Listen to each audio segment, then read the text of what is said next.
On est au festival du film d'histoire de Pessac et le public sort de la projection de Neruda, le nouveau film du réalisateur chilien Pablo Larraín.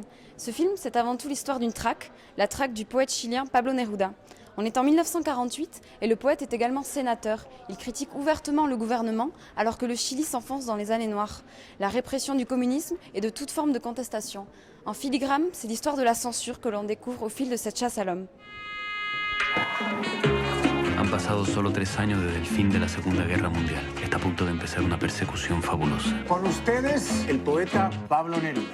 Puedo escribir los versos más tristes esta noche. Dicen que Neruda es el comunista más importante del mundo. Soy perseguido en el último sitio del mundo donde yo hubiese querido que eso ocurriera, aquí en Chile.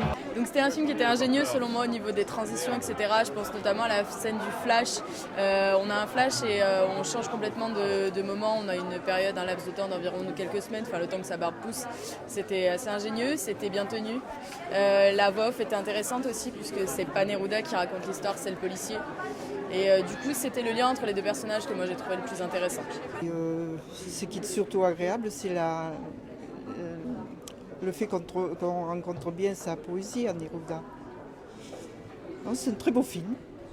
Enfin, c'est Neruda. Neruda représente comment le peuple chilien s'est fait censurer pour leurs idées politiques et donc comment ils ont été traqués et à travers du coup le personnage de Neruda, mais aussi à travers tous les personnages secondaires qui accompagnent justement le poète.